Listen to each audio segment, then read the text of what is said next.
As caras pintadas. Lembram das caras pintadas? Quem não fez parte desse movimento, quem não viu, certamente estudou isso nos livros de história. Certamente vai estudar, já ouviu falar. Então, as caras pintadas estão de volta, pelo menos nas redes sociais, pelo menos por aqui. E é assim que eu venho falar que o próximo vídeo que vocês vão assistir agora é um vídeo mais extenso. Na verdade, eu vou fazer esse, depois tem outro, tem alguns vídeos que eu gostaria muito de compartilhar e eu gostaria muito que vocês assistissem. Isso é claro, se você não acessou a revista Oeste, então assista, caiba, porque é extenso, mas vale a pena assistir. Tamo junto, Brasil. O Brasil acordou. Acorda, Brasil!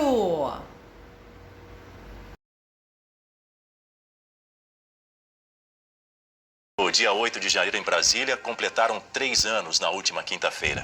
Durante o evento, o jornalista Marcos Vanucci, que está aqui conosco no estúdio, foi cobrir o ato. Acabou preso. Ele permaneceu 70 dias no complexo penitenciário da Papuda, na capital federal. Para a gente saber um pouco mais outros detalhes aí sobre essa infeliz experiência, eu diria, eu recebo aqui no estúdio o Marcos Vanucci nessa manhã. Quero te ouvir, Marcos Vanucci, um pouco aí da sua história, como é que ocorreu a sua prisão no momento em que você estava cobrindo as manifestações.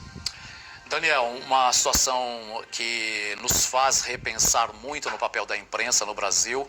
Eu que sou jornalista há quase 20 anos, me senti na obrigação de ir até Brasília, exatamente saber, ouvir as histórias de milhares de pessoas que estavam em Brasília.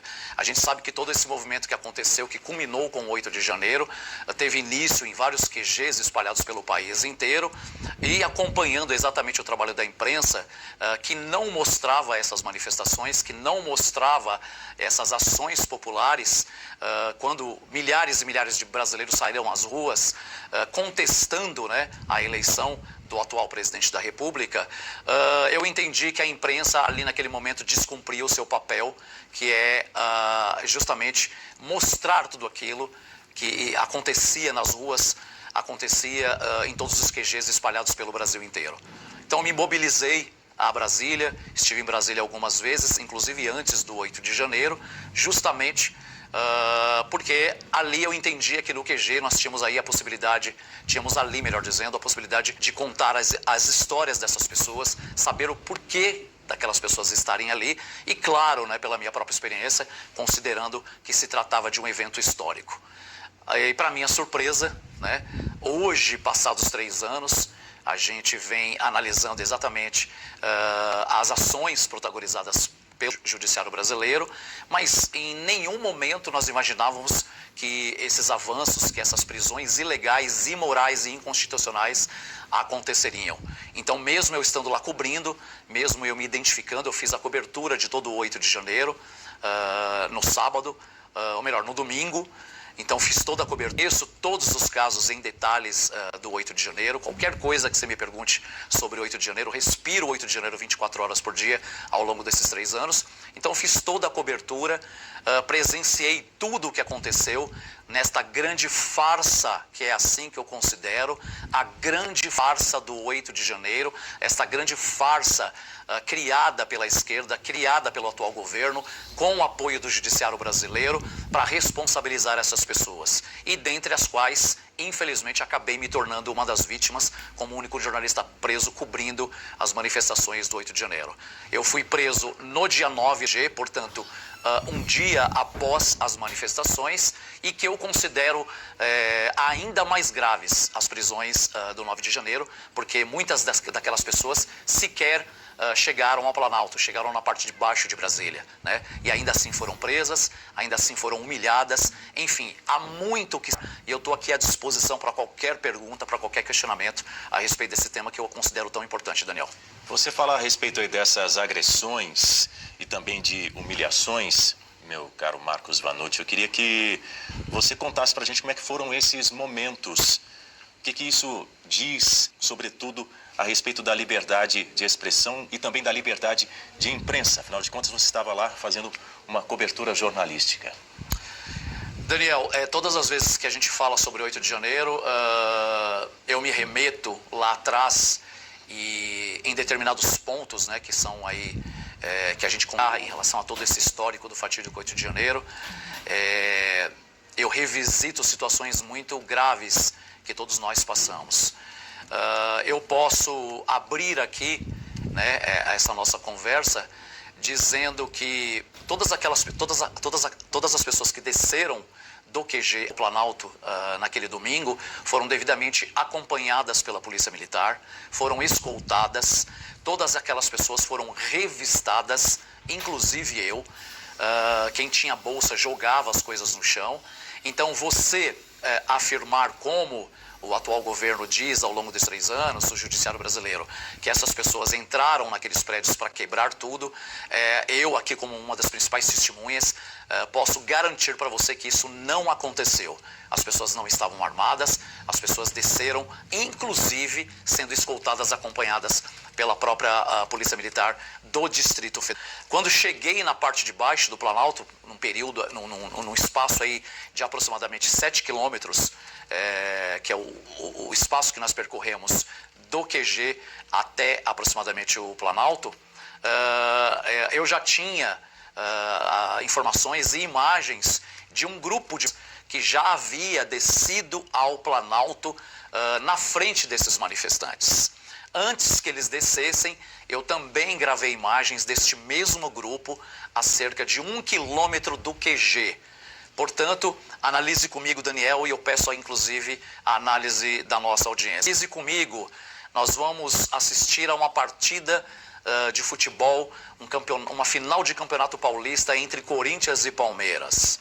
Se você é corintiano, você vai se juntar a qual torcida? Obviamente a do Corinthians.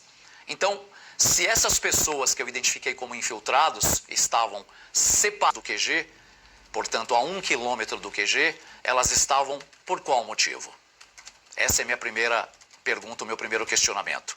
Além do que, eu cubro política e polícia há quase 20 anos. E a gente percebia exatamente neste grupo distinto uma diferença em vários quesitos, sejam relativos à idade, seja relativo ao comportamento e à própria vestimenta. A maioria das pessoas que estava no QG eram pessoas acima de 40, 50, 60 anos, o que diverge da imagem que eu tenho dessas pessoas que estavam aproximadamente a 1 quilômetro do QG naquele mesmo horário. Pois bem, essas pessoas tiveram acesso ao Planalto no momento anterior à descida da grande massa. Eu, por exemplo, posso correr aqui para você, Daniel, de diversos detalhes, mas um dos detalhes que mais me chama a atenção, eu tenho uma imagem, por exemplo, de algumas pessoas descendo por trás do prédio do Congresso, por volta de 5h30 da tarde, utilizando uma teresa. O que é a teresa? A teresa é uma corda improvisada, no caso de Brasil, improvisada com uma mangueira de incêndio, né? Nos presídios a teresa é improvisada com tecido, com lençol que os presos fazem para escalar paredes. E obviamente, Daniel, que as pessoas que estavam lá no QG, portanto com 40, 50, 60 anos, não teriam habilidade nem para produzir uma teresa, quanto mais subir ou descer por uma teresa. Então essas pessoas deixaram o Congresso descendo por teresa. Eu tenho essas imagens. Eu, por exemplo, um outro fato muito importante que eu venho denunciando, inclusive nas comissões que eu tenho participado em Brasília, eu sou o único preso político que venho sendo ouvido em denúncias. Eu estou na minha 7ª comissão já em Brasília. A minha última foi agora no último dia 10 de dezembro, que foi uma comissão de segurança pública presidida pelo deputado Coronel Meira, onde eu levei muitas informações a respeito de violações de direitos humanos e tortura que foram praticadas contra o Rio de Janeiro. Então, naquele momento da minha cobertura, eu, por exemplo, tenho imagens de Celina Leão, governadora em exercício do Distrito Federal, na janela do Palácio da Justiça, ao lado de Flávio Dino, assistindo a toda a quebradeira. E quando ela vê que eu peço gravar, eles então eles fecham a cortina.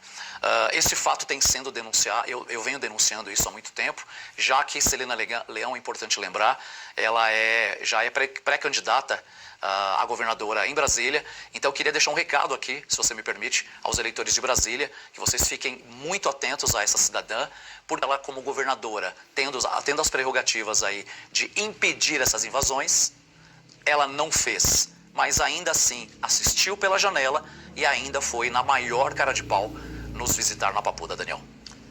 A Berenice Leite é quem faz a próxima pergunta para você.